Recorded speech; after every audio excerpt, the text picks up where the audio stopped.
I think it's a really brilliant initiative because what they say is something that is standing till today. If you empower women, you empower a nation, Exactly. But let's look at making these books available, libraries in the home, in the schools. You talked about not every school is having a library. Now, which way to go? What would be your recommendation?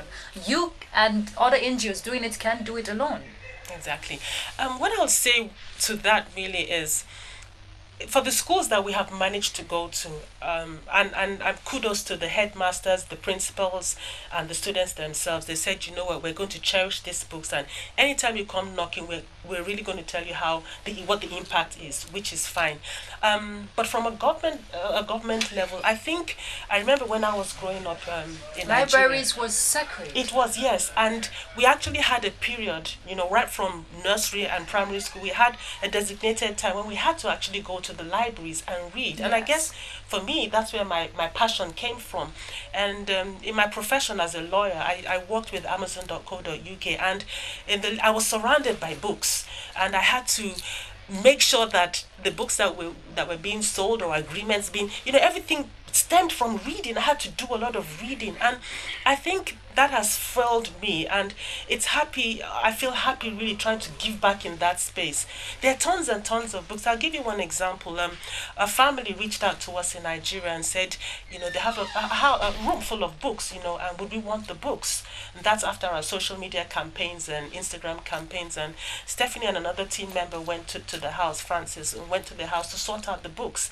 These books were dated, some of them 60s, some of them 50s, but that's a family that had a rich library. So I really imbibe. And some of those books you can find them again. You can't, no. So some of them are actually, cherished books. So I think the way forward really is, I know the government has a space, and I know private companies and NGOs, civil societies like ourselves have a space as well. But I'd also implore parents as well.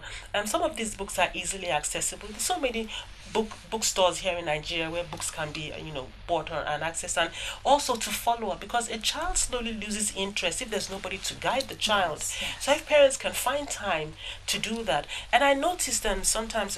There's some libraries in Nigeria as well that you can probably take your children to and sit, and make sure that the child is reading. And one thing, Ruth, I must talk about again. You mentioned e-learning as well. Yes.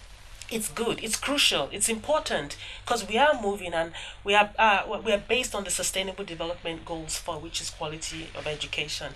But whilst there's the space for e-reading, like Stephanie said, we also need to move with the times as well. In order to catch To this catch young people. exactly. All right, I need to hold your thoughts. We're Yes. running out of time. I just want to hear from you very briefly. How would you encourage those young people watching you right now on the benefits of reading?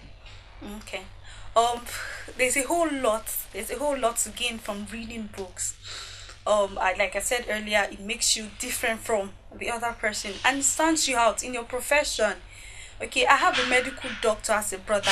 I studied international law and diplomacy. He picks up my books to read. I'm like, okay, why are you reading my book? He said, okay, when something of my course comes up, he wants to say something. He wants to have an idea of everything. Okay, and that has opened doors for him in so many ways. So the benefits of reading is enormous. You cannot count it. It's just self-development.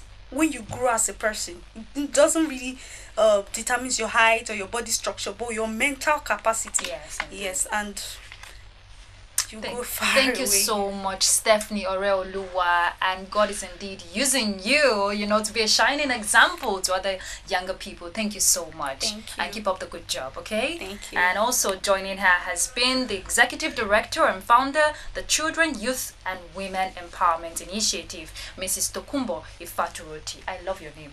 Thank you very much. Thank you so much. Thank you. Thank you, and keep up the good job. Well done. We must catch our younger generations, to follow the trend when we talk about reading if we want to grow as a nation. Thank you so much. Thank you for having us. All right, we've been talking about building the reading culture in Nigeria, and someone said if you're reading what everyone else is reading, then you also be thinking what everyone else is thinking. I don't know the book you're reading right now, but I have a recommendation for you.